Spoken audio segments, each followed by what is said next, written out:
Democrat in 2016 and 2018, and I'm exploring a run again as a Bernie Democrat in 2020.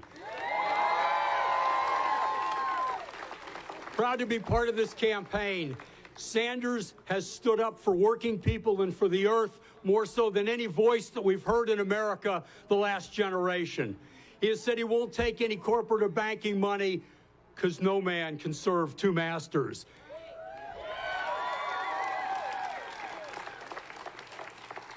He's taken on corporations and banks. You heard his voice on NAFTA, on the Trans-Pacific Partnership, on taxes, on a decent wage for workers, a wage that will cause families to have dignity. Sanders has been fighting this fight for a long time. When I started following him in 1991, he was saying similar things. This is him at his core. A Sanders campaign and a Sanders presidency honors freedom by honoring dignity. It honors freedom by honoring diversity. And it honors humanity by honoring the earth.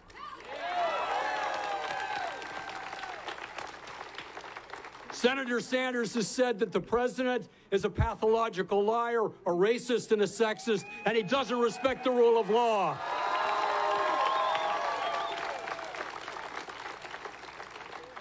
He's confronted the $4 trillion medical insurance industry by calling for Medicare for all as a human right.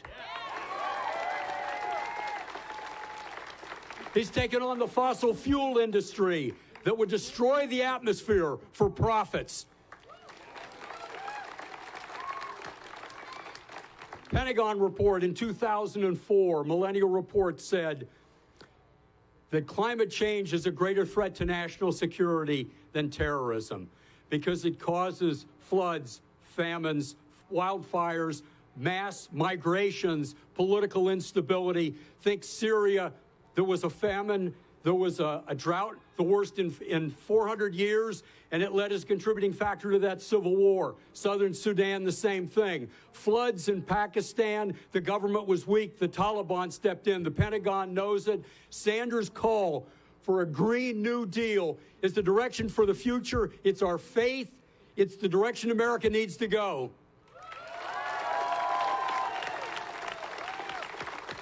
Senator Sanders' call for economic justice, I would submit to you, is a finishing of the civil rights movement.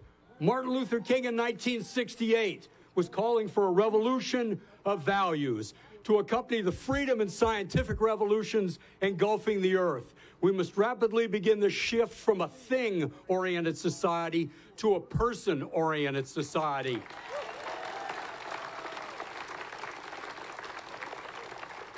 When machines and computers, property rights and profits are more important than people, then racism, materialism, and militarism can't be conquered.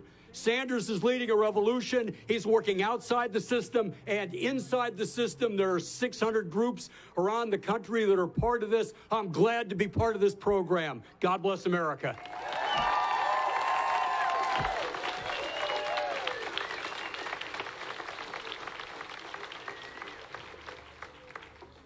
Please join me in welcoming to the stage Peg Howell.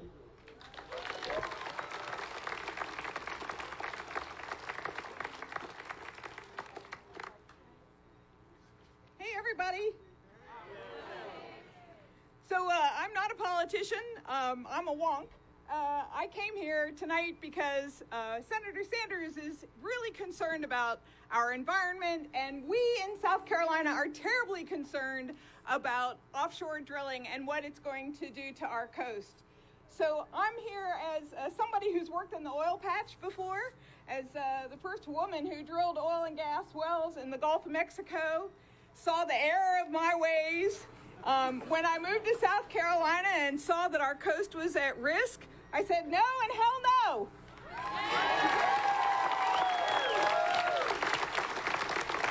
So is there anybody here who thinks that offshore drilling is a good thing for our coast? Raise your hand. No, absolutely not. The good thing is The good thing is that we've gotten such support in South Carolina that this is probably one of the only things people in this state agree on, regardless of political party. Our governor opposes offshore drilling. Our attorney general opposes offshore drilling. The mayors of every municipality along the coast, the heads of county councils along the coast, the city of Greenville, the city of Columbia have all passed resolutions against offshore drilling. We have even the Senate, the South Carolina State Senate voted 40-4 in opposition to the onshore structure that, okay, great, sorry. See, I don't know how to do this. So the state Senate voted 40-4 in opposition to the infrastructure that would be coming to the coast of South Carolina if offshore oil and gas drilling was a reality. So we have tremendous support across the state, but it's not enough, because guess what? We only get to take care of the first 3 miles of ocean off our coast. The rest of it belongs to the federal government, and this current administration is a drill baby drill administration, and we don't want any part of that in the Atlantic.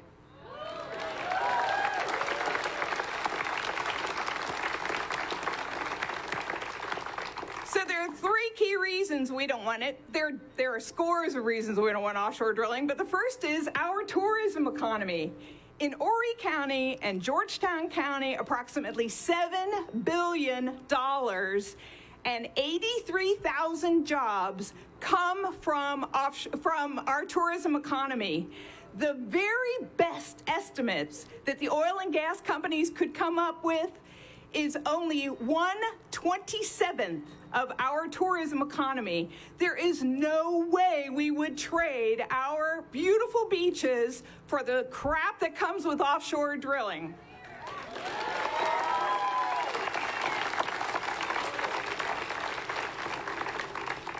The second reason we don't want offshore drilling, the U.S. doesn't need any more oil and gas.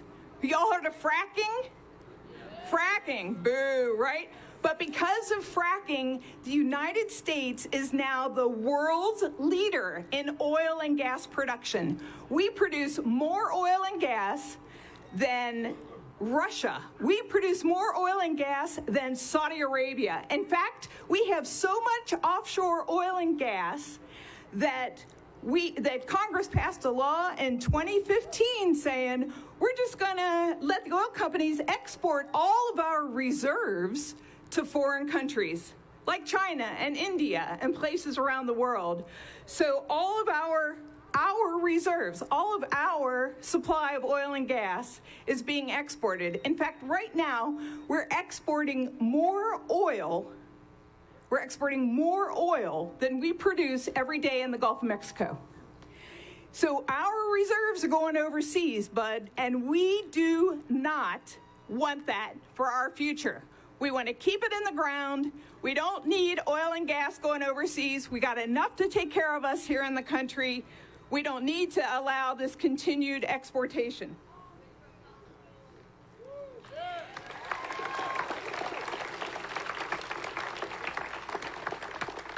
The third reason we don't want offshore oil and gas, it's a forever decision. Once the federal government allows offshore oil and gas companies to come to our coast, there is no way to stop them. Once they find commercial reserves, they are allowed to produce forever. This is what happened in California. California has been fighting to stop offshore drilling since 1969, and they are still fighting to protect their coast. We do not want to open up that Pandora's box.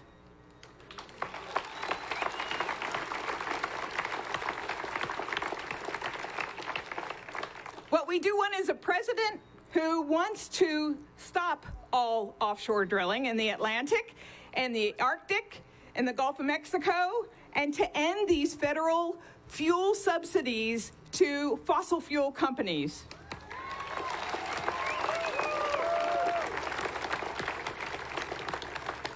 Bernie is willing to tackle the root cause of the growth of oil and gas drilling in our country by ending exports of natural gas and crude oil. Bernie is willing to stop the U.S. companies from exporting our supplies overseas. The U.S. has to transform our energy system away from fossil fuels and move aggressively to energy efficient, sustainable, clean, renewable energy.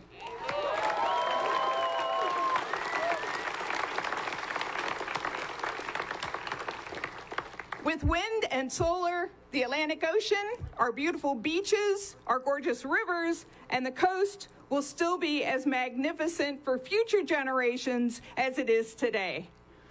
Thanks very much.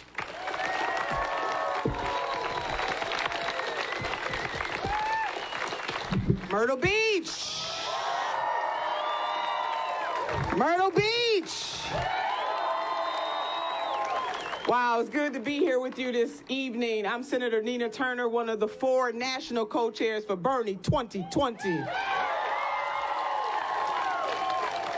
Now, sisters and brothers, we are here to talk about something that we all have in common, and that is Mother Earth.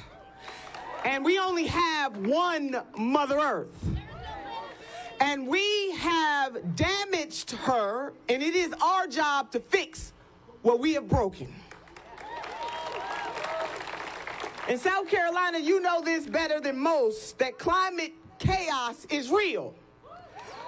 From hurricanes to high electric bills here in South Carolina, you understand better than most that climate chaos is real. As Senator Bernie Sanders once said, if climate change, or I'll add in there, if Mother Earth was a bank, we would have been bailed her out by now.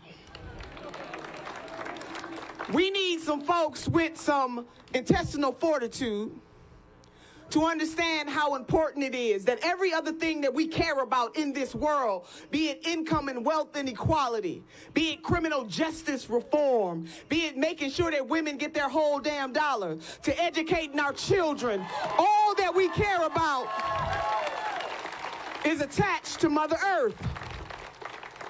So Senator Sanders' Green New Deal does just what we need. And we need a president who has the courage, the vision, and the record to face down the greed of the fossil fuel industry, the greed of executives, and the greed of the billionaire class. And Senator Bernard Sanders is that leader.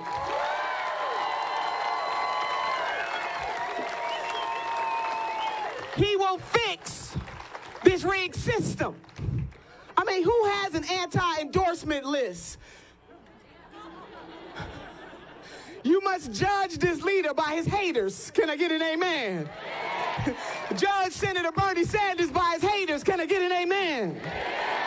He will turn this thing around. Amen. So sisters and brothers, will you join me? Put up one hand for yourself and one hand for somebody else, because we are all in this thing together. And with these hands, we will save Mother Earth. With these hands, we will save Mother Earth for ourselves and future generations. Hold them up. And with these hands, we will elect Senator Bernie Sanders, the next president of the United States of America. Come on, Myrtle Beach.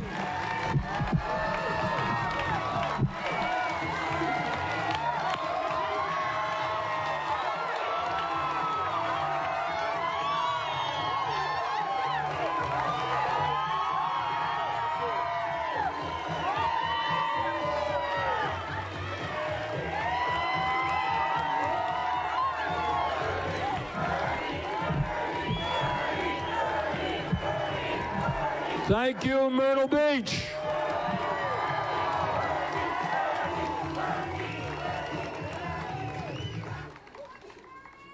Love you too, and this is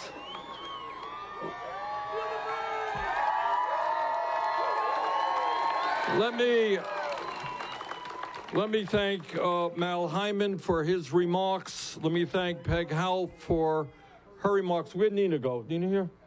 I'm right here. No. Nina Turner, come on out here, Nina.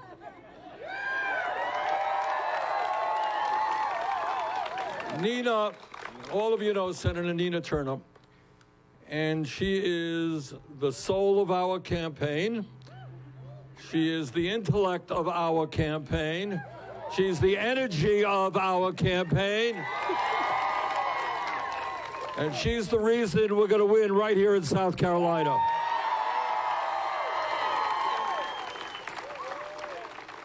It's a great turnout, and I want to thank all of you for coming out tonight. And the subject that we're going to be talking about in a minute is the global crisis of climate change. But before I get there, I wanted to say a few words about what this campaign is about, because I want you to know what you're getting into.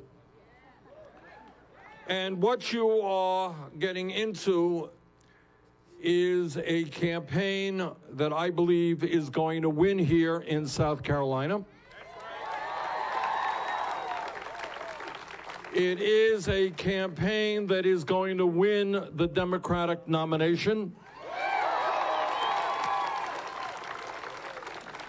And it is a campaign with your help that is going to defeat the most dangerous president in the modern history of this country.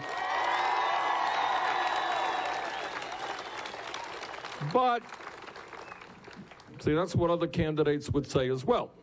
Now I'm going to tell you why this campaign is different. Because I am going to ask for your help the day after we are inaugurated. Because the message of our campaign is us, not me. And what that means is that if we are serious, and we are, about not only defeating Trump, but transforming this country so that we have an economy and a government that works for all of us and not just the 1%, If we are going to do that, we need millions of people from coast to coast to stand up to the greed and the corruption of the corporate elite. What this campaign is about. It's about understanding, and I'm the only candidate who will tell you this. It is understanding that no president, not Bernie Sanders or anybody else, can do it alone. Because the nature of the power structure of this country is that you have multinational corporations. You got Wall Street, you got the insurance companies, you got the pharmaceutical industry, you got the fossil fuel industry, you got the military industrial complex, you got the prison industrial complex, you got the entire 1%. And these guys have enormous wealth and they have enormous power. But at the end of the day, they are just 1%. And if we in the 99% stand up, fight back, and stop their greed and corruption, there is no end to what we can accomplish.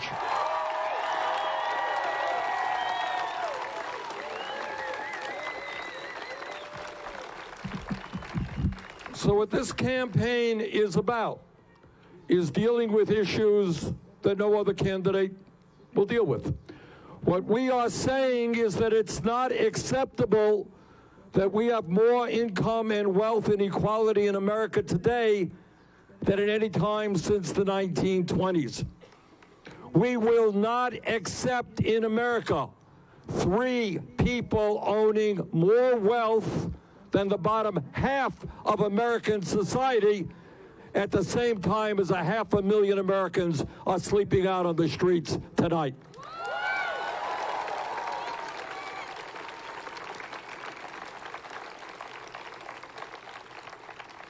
We will not accept a corrupt political system which allows billionaires to buy elections.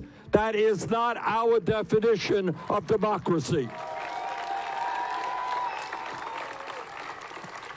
Our definition of democracy is one person, one vote, and we will put an end not only to Citizens United, but to voter suppression all across this country.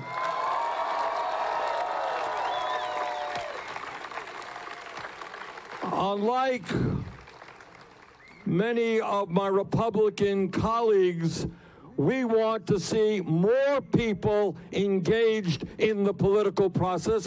We want to see young people and working people engaged in the political process.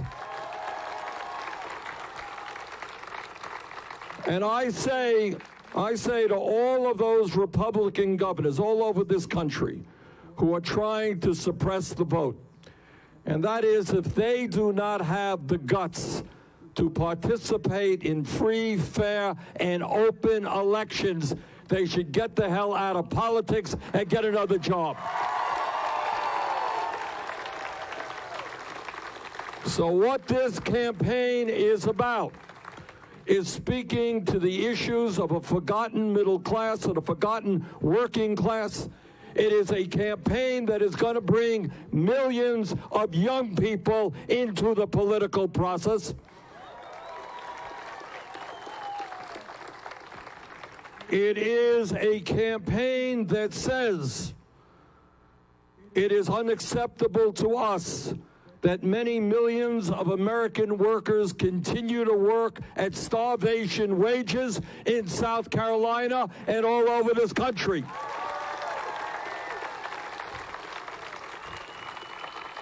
And let us be clear. Let us be clear. Nobody can make it on $9-10 an hour. You can't take care of yourself, let alone a family. And that is why we will raise that minimum wage to at least $15 an hour.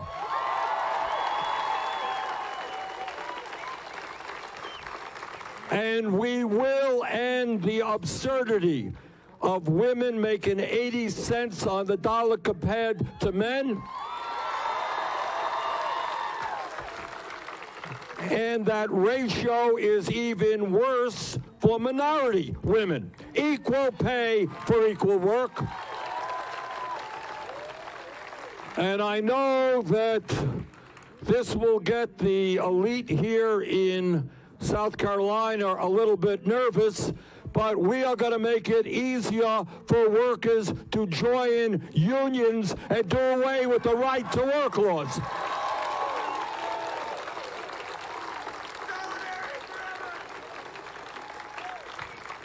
And what we understand that in the year 2019, the year 2020, it is very hard for young people or anybody to make it into the middle class unless they have a decent education.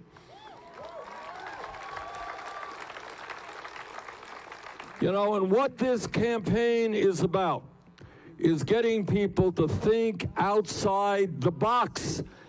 Think about where we should be going as a nation. Don't just believe everything they tell you on TV or in the newspapers. We are the wealthiest country in the history of the world. We are not a poor country. So you have to ask yourself, if we're the richest country in the history of the world, why do we have a child care system which is totally inadequate, where working families cannot afford the decent quality child care their kids need? Why do we have here in South Carolina, but in other areas of this country, public education which is not providing the kind of education that our kids need? I want the best and the brightest young people to get into education and teach our kids. And that is why we introduced a public education program called the Thurgood Marshall Plan, which will pay every teacher in this country at least $60,000 a year.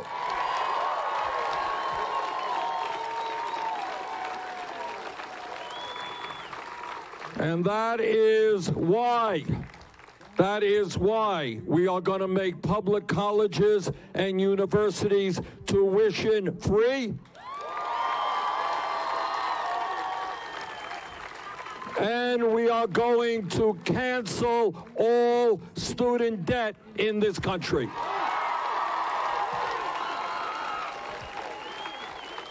Now, my critics, who are legion, and the editorial pages all over America will say, you can't be done, you can't do it, you're thinking too big, it's very expensive. It is expensive. Our proposal to make public colleges and universities tuition free and cancel all student debt over a 10-year period is about $2.2 trillion. That's a lot of money. But we are going to pay for it through a tax on Wall Street speculation, which raises $2.4 trillion.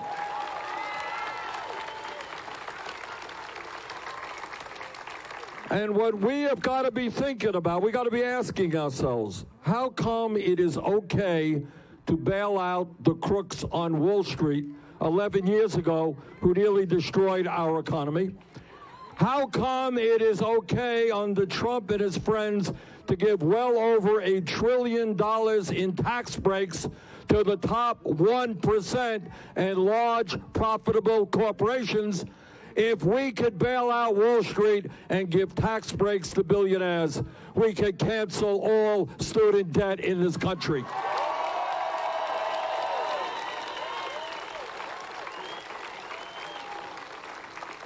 Four years ago, when I came to South Carolina and went around the country, I said that health care is a human right, not a privilege. And I said it's a little bit crazy that America is the only major country on earth not to guarantee health care to all people. And 4 years ago, I was told that that was just a radical idea, something that could never happen. Well, you take a look at the last polls that have been out there. Poll after poll after poll shows that the American people understand that the current healthcare system is dysfunctional. We got 87 million people uninsured or underinsured. We got 30,000 people dying every year because they don't go to a doctor when they should. We got 500,000 people going bankrupt because they've been diagnosed with cancer or heart disease or Alzheimer's disease. In America, you should not have to go bankrupt because you are seriously ill. That is disgraceful.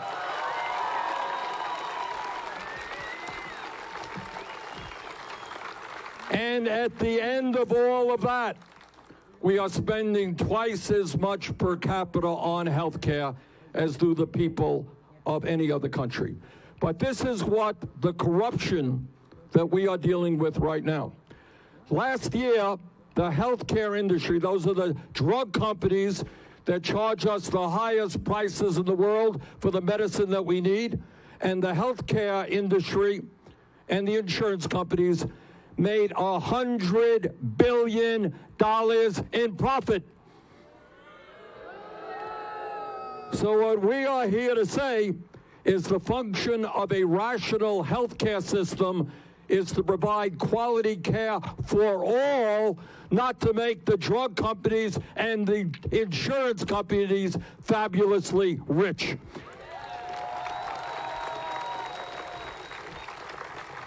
And that is why we will pass a Medicare for all single-payer system.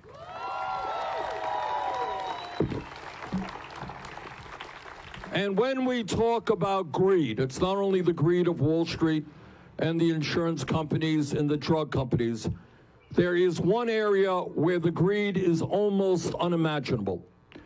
Right now, the debate is over in terms of climate change. Scientists have told us loudly and clearly that climate change is real. It is caused by human activity. It is already doing devastating harm in our country and around the world. But yet,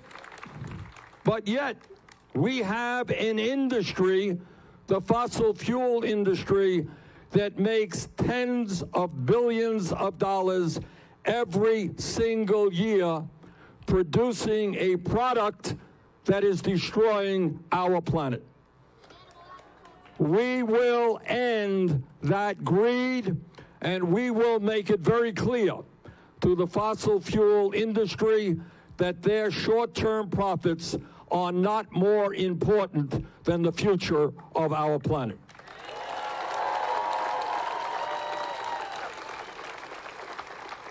Now, Donald Trump thinks that climate change is a hoax. I think that Donald Trump is a hoax.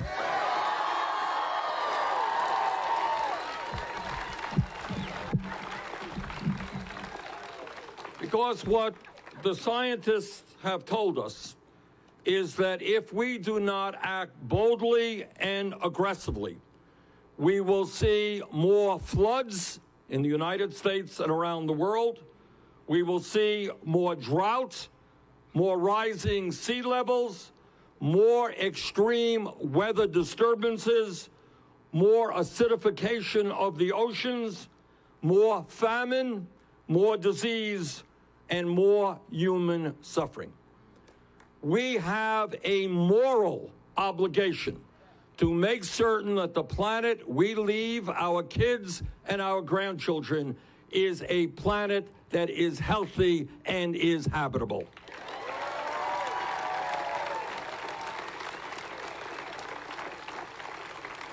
Now, my critics are telling me, they say, Bernie, the plan you released to combat climate change, which, by the way, is the most comprehensive plan ever released by anybody, and they say that that plan is expensive. And I say, you're right, it is expensive. But I also say that the cost of doing nothing will be far, far more expensive.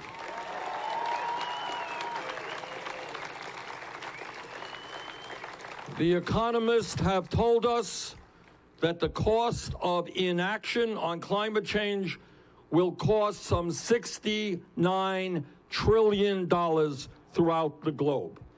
The scientists have told us that the cost of inaction on climate will put the entire planet and life as we know it on Earth in serious jeopardy.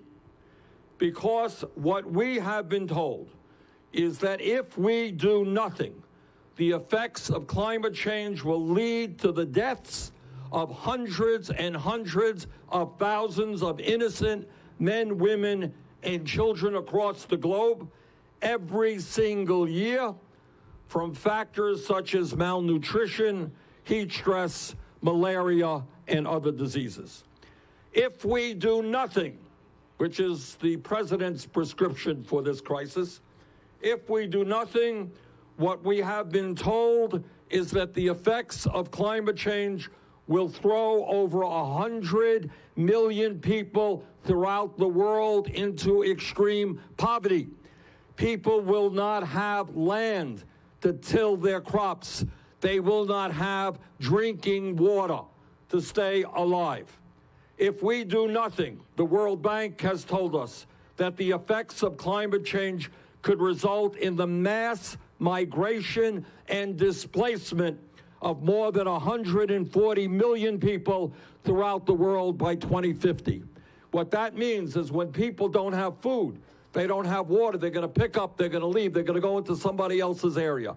And when that happens, what the Department of Defense and the other intelligence agencies tell us, that is a recipe for international crisis. According to a recent report, 500 million people throughout the world already live in places that are turning into deserts, where the soil is being lost up to 100 times faster than it is forming. If we do nothing, the CIA and the other intelligence agencies have warned us that the effect of heat waves, droughts, and floods substantially increase the risk of war. Donald Trump says that climate change is not a serious issue. Well, let me respectfully disagree with our all-genius president, who has recently told us that he knows a great deal about the environment as well as everything else. So I say to the president, this last June and July were the warmest months in history, in recorded history. In fact, the last 5 years were the warmest on record. The Centers for Disease Control has found that as a result of extreme heat events, quote, the most prominent cause of weather-related human mortality in the U.S., that's what heat waves are, responsible for more deaths annually than hurricanes, lightning, tornadoes, floods, and earthquakes combined. In other words, as the planet becomes warmer, people, especially the elderly and the children, will be vulnerable to to disease and stroke as a result of those heat waves. Right here in South Carolina, more than 160,000 people are already vulnerable to extreme heat. If we do not get our act together, the number of dangerously hot days here in South Carolina, where the heat index is 100 degrees or higher, is estimated to jump from 14 days a year to 64 days a year in 2050 and 97 days a year by the end of the century. And that is obviously not only a danger for human health, it will have a very significant impact on agriculture here in South Carolina and all over the country. What would it be like to live in a state where it feels like it is over 100 degrees outside for more than 3 months out of the year? Today, the people of South Carolina already spend more on electric bills. That true? You guys paying a lot in electricity? All right, you spend more per household than any other state in the country because you have to keep your air conditioners running and running and running. Well, when you get more and more 100-degree days, that is going to be more and more expensive electricity. How much more will South Carolinians have to pay in electric bills if the temperature outside feels like 100 degrees or higher for more than 2 or 3 months a year? How many people will die because they cannot afford to turn on their air conditioner? And let me tell you something about rising sea levels. The EPA has warned that, quote, if the oceans and atmosphere continue to warm, the sea level is likely to rise 1 to 4 feet in the next century along the coast of South Carolina. You got that? 1 to 4 feet in the next century along the coast of South Carolina, putting more homes and more residents at risk of coastal flooding and putting the entire tourism industry at risk. The Post-Courier has reported that more than half of South Carolina's shoreline is already eroding under an onslaught of rising seas, pounding storms, and other scouring forces, end of quote. What does that mean? It means that today more than 1 out of every 6 homes in Charleston are at risk of flooding. In Hilton Head, more than 1 out of every 4 homes are at risk of flooding. And what the scientists are telling us is that if we do not act boldly and transform our energy system away from fossil fuel, Charleston could experience flooding for over half of the year due to a 2.5-foot rise in the sea level. And let us be clear, the scientists have also told us that the warmer air and warmer oceans will lead to more intense hurricanes and more extreme weather disturbances. Last year, Hurricane Florence dumped a record-breaking 6 months of rain on South Carolina and North Carolina over the course of just a few days, making it the wettest tropical system to ever strike the East Coast. National Geographic reported that Hurricane Florence's rains were, quote, more than 50% worse than it would have been without global warming, end of quote. And here is what is so incredible. The records Florence broke were only a couple of years old. In 2016, Hurricane Matthew also caused devastating floods along the coast of South Carolina. And these, of course, were only a couple of hurricanes that hit the United States. Since 2000, the top 10 natural disasters in this country, including Hurricanes Katrina, Harvey, Maria, and Sandy, caused over $660 billion in damage and over 5,500 deaths. That is what is already happening. And what the scientists say, if we don't get our act together, it will only become worse. We have a choice right now, and that is we can listen to the ignorance of Donald Trump and his supporters who tell us that climate change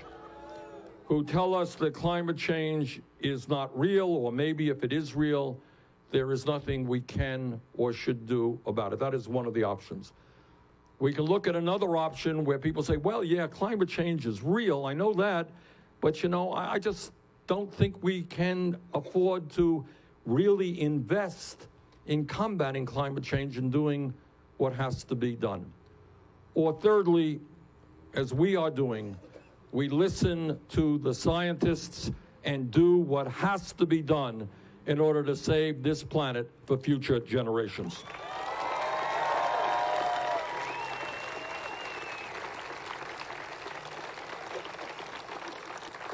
The plan that I have introduced is the most comprehensive climate change platform of any candidate who has ever run for president of the United States. Under our plan, we will transform our energy system away from fossil fuels and towards energy efficiency and renewable sources of energy. And we will pay for it. We will pay for it by eliminating fossil fuel subsidies and making big oil companies pay their fair share of taxes. Unbelievably, we as a nation today are spending over $645 billion a year to subsidize the coal, oil, and gas industry. Under our administration, those tax breaks, those subsidies are over.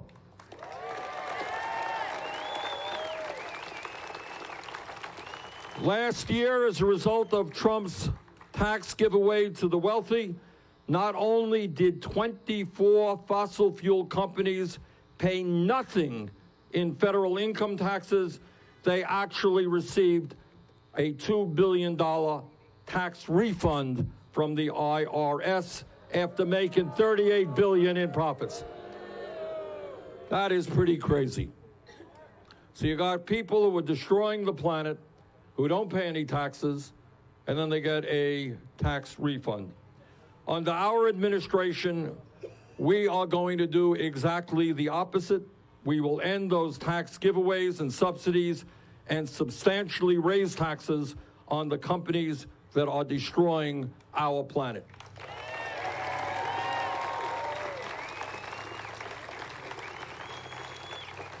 And when we do that, we are not just going to meet the recommendations of climate scientists by moving to 100% renewable energy for electricity and transportation by 2030 and decarbonizing our economy by 2050.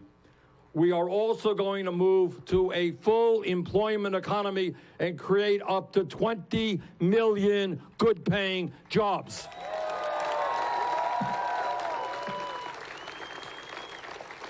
We will build the new electric cars and high-speed rail systems that we need. And when we talk about electric cars, they're going to be affordable for everybody, not just the wealthy.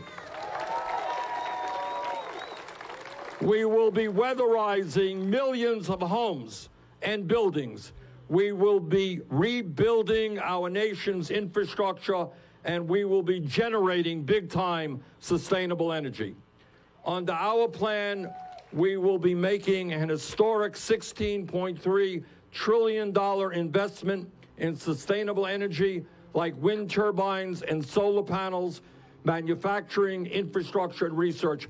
A beautiful state like South Carolina, which is blessed with an incredible amount of sun. This state should be leading the country in solar energy.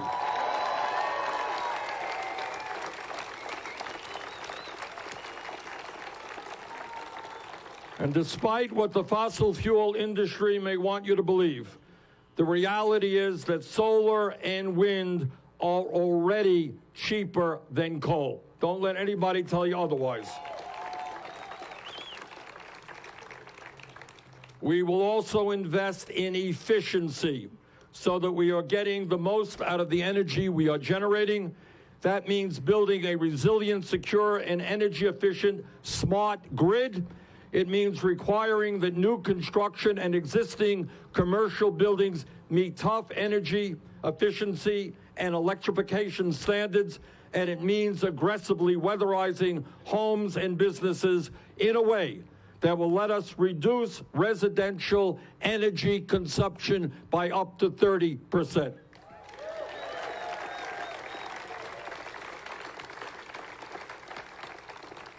Now, I'm not here to tell you that any of this is going to be easy. We have to take on the very powerful fossil fuel industry. We have to take on Wall Street, and we have to take on all of the entities that today make huge profits as they destroy our planet.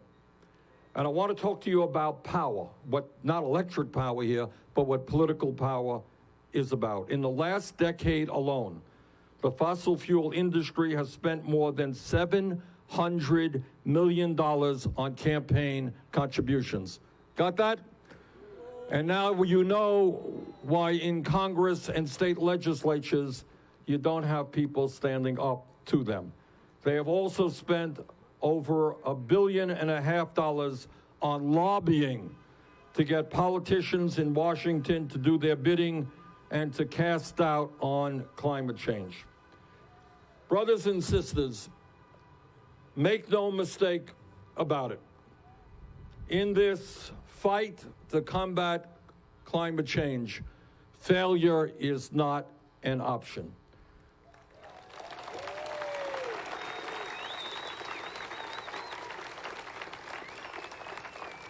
And what our effort is about is to making sure that 20, 30, 40 years ago, your kids and your grandchildren do not look you in the eye and say, Mom or Dad or Grandma or Grandpa, you knew what was happening way back in 2019 and 2020. You read what the scientists were telling them. Why didn't you do the right thing? Why didn't you give us a planet that is healthy and habitable? And I don't want anybody here tonight to have to look your grandchild or your kids in the eye and say, I'm sorry, we failed you. Now is the time for us to stand up to the fossil fuel industry.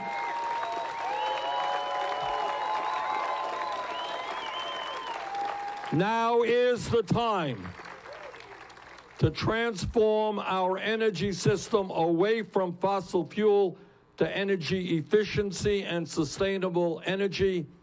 Now is the time to save the one planet that we have. Thank you all very much.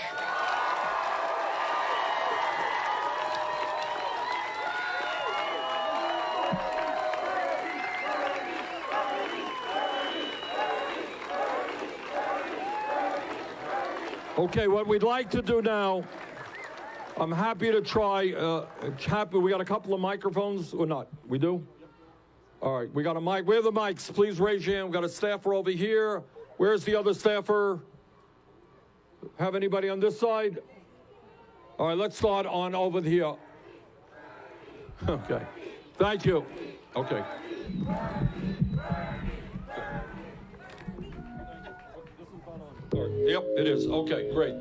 Okay, let's start off. Any questions over here?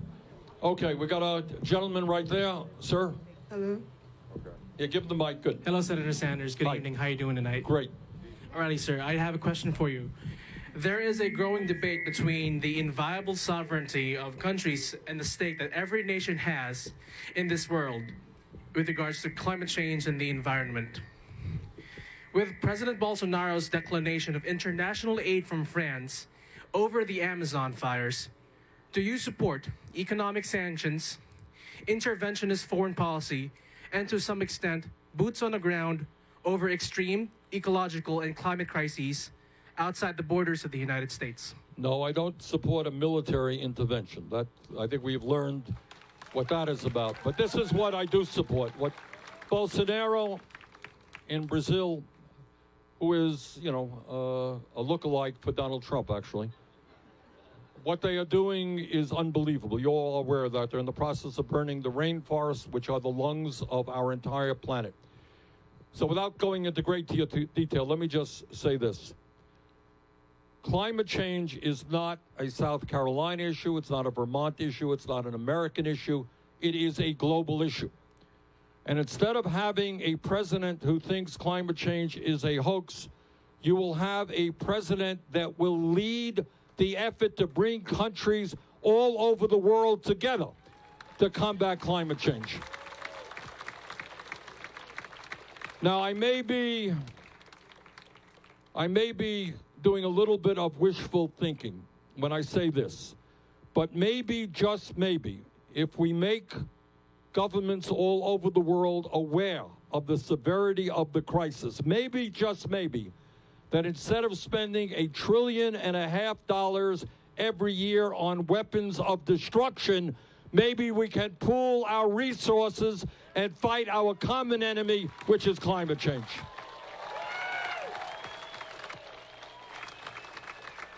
Hi, Bernie. I'm Britta. They, Hi. them. Hold that mic close to your mouth. Okay. 1 second while I get my question. Okay. So, as you probably know, animal agriculture is to blame for the majority of climate change and is the leading cause of deforestation, water and air pollution, and biodiversity loss. With that being known, what do you plan on doing to ensure that Americans limit their consumption of animal products?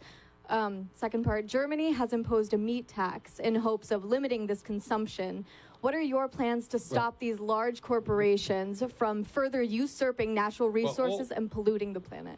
All right. Thank you for the question, and it's a good question. All I can say is if we believe, as I do and you do, that climate change is real, we're going to have to tackle it in every single area, including agriculture. Okay, and in fact, one of the things we want to do with our farmers out there is help them become more aggressive and able to help us combat climate change rather than contribute to it. So we will certainly, you're right, we got to look at agriculture, we've got to look at every cause of the crisis that we face. Okay, we got a question over here. Anyone got a question over there? All right, we got our woman right here. Oh, you got one right there. Okay, good.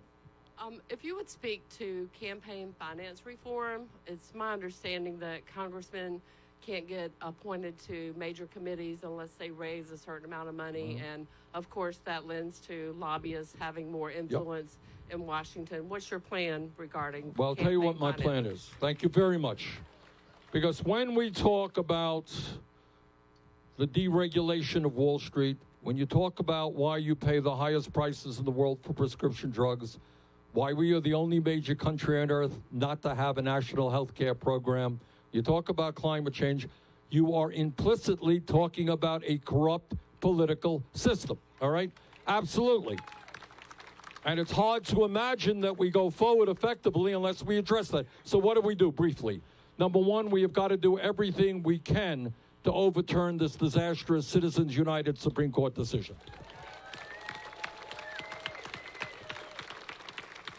And if you want to take money out of politics, the best way that I know how to do that is move to public funding of elections.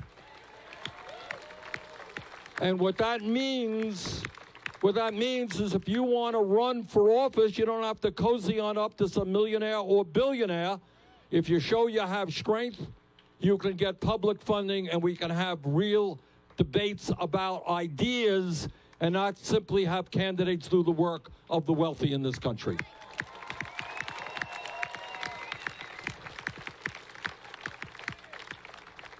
Okay, hold that mic close to your mouth. Hi, Senator Sanders. My name is Cassie Ratliff, and I live here along the Grand Strand. As you know, last year, some of our local communities here in Horry County were devastated by flooding in the wake of Hurricane Florence. Many of us are very concerned and wondering how we will continue to recover as we face more powerful storms like Florence due to climate change. In your $16 trillion plan for America, how will you ensure that communities like ours, who are most vulnerable to climate impacts, will be able to take advantage of the financial opportunities we desperately need to recover? Okay, well, two things. Obviously, long term, the goal is to combat climate change so that we do not see the kind of extreme weather disturbances that we're seeing right now. Short term, communities like yours are going to need help.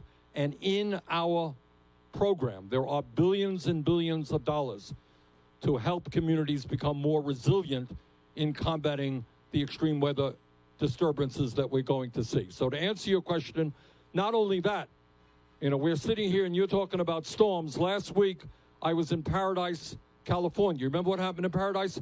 That was a community that burned down. 86 people died. We're also going to provide the kind of support that firefighters and the folks who are on the front line of fighting these extreme weather disturbances need. So to answer your question, in that legislation, there are billions of dollars to help communities fight back against what is happening and helping them to rebuild.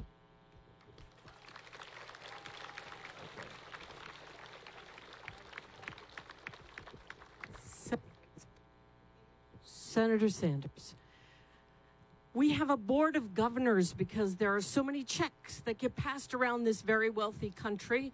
Somebody a long time ago decided it should be well organized. We have a president currently in the White House who wants to be the president forever. Senator Sanders, I'm asking you if you would consider being our president, our last president, there's the microphone, our last president, and in that presidency establish a system where less people have to pay attention to one person in the White House who can't do his job because job is too big. Okay, I think I understand the question.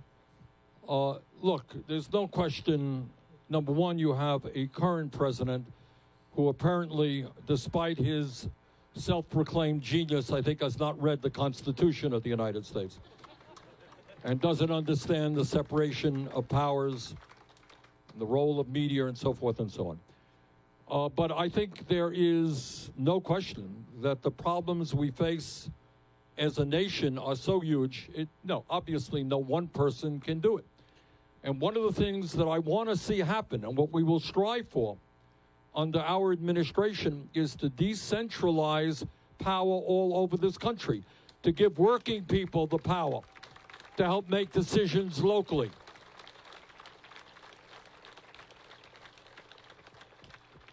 So, I understand your question, and let me also say, if I might, that a Bernie Sanders administration will look like America. It will reflect the diversity of America. I know that there will be at least one old white guy there, but I suspect most of the others will not be. So, okay, ma'am. Senator, it's an honor and a privilege to address you. I worked hard all my life, a single mother, raised 3 children, was a volunteer Girl Scout leader, the whole 9 yards, became disabled. I get under $800 a month, have been homeless when I went from a 4-bedroom house, had to come from Michigan, where I went from New Jersey to Michigan, and then met a stranger on Facebook who opened up her home to me, and I used my last money to get a U-Haul, actually put me overdrawn, to get here, hoping for the best, and luckily it worked. But what do people like me, what do we have to expect? It's frightening. Everything about the future, to me, is worrisome, anxiety-ridden. What's your name? First name is? It's Heidi. Heidi. Everyone hear Heidi? All right. Heidi's story is not a unique story. You got half of older workers in America, Heidi. You know how much money they have in the bank as they approach retirement? Zero. You got, Trump talks about a booming economy. Half of the people in this country are working paycheck to paycheck. And some of them are right here. Which means that if their car breaks down, they can't get to work because they don't have the money to fix it. And they don't get to work, they don't get a paycheck, they don't pay the rent, and they're out on the street. All right? So the truth is that today in America, like Heidi, there are tens of millions of people who are struggling. And Heidi, without going into all the details, what our administration will be about is protecting people like you, working people, rather than the 1% and the billionaire class. So what does that mean? It means that we'll build millions of affordable units of housing so that we don't have 500,000 people sleeping out on the street. We will combat gentrification so that working people are not thrown out of their homes. We're going to guarantee health care to everybody as a human right through Medicare for all. And we're going to expand Social Security so that the check you get will be a little bit more generous. And we will tell the wealthy and the powerful that they are going to start paying their fair share of taxes.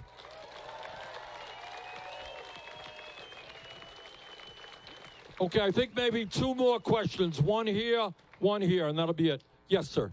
All right, so just... Hold that mic close to your mouth. Gotcha. First of all, thank you so much for coming to Myrtle Beach. Thank you.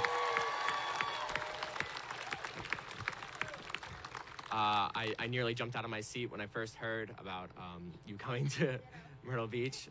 And for my question, I didn't originally intend to ask you anything, but as I see some of my fellow students at my school sitting around here, it made me thinking, because you talk a lot about college students in America. So, for example, free public college and canceling of student debt. But as a 16-year-old in high school, I am obviously quite concerned with pre-secondary education. And I want to know, one, specifically, how would you help make that better in the United States? And two, what can we do as students to utilize our unique opportunity to make the world a better place? Well, I don't want to get you too nervous, but the future of this country and the world depend upon your generation, all right? My generation has failed you, and your generation is going to have to pick up the damage that we have left you and go forward. All right, so what does that mean? It means, for a start, we need to significantly increase the number of young people involved in the political process. You're too young to vote now, but you can work on campaigns. We'd love you to work on our campaign.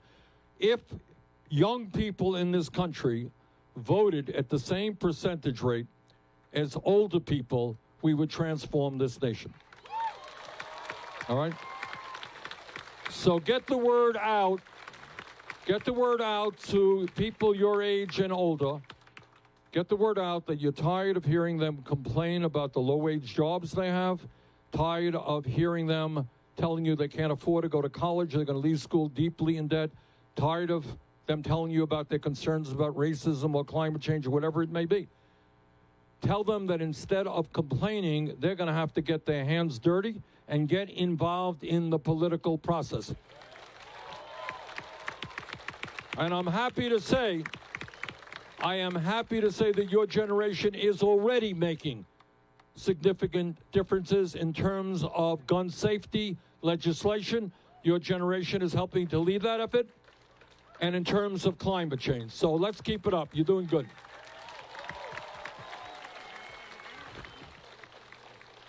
Hi, Senator Sanders. I'm a local geography professor here in Myrtle Beach, and I just wanted to give my friends and neighbors here in Myrtle Beach an idea of what 2 to 4 feet sea level is. We are, by 2050... Excuse me, I'm going to interrupt you. This is a geography professor at... Horry Georgetown Technical College. Okay, Horry Georgetown. All right. By the year 2050, where you're standing will be the high tide watermark. By 2050. Did everybody hear that? Get close to that mic and say it again. By my observation and calculations, you are standing right at the high tide watermark by 2050 here in Myrtle Beach. Okay. Well, that is a little bit scary, isn't it? All right. Let me just conclude by thanking all of you for coming out to say this. But thank you.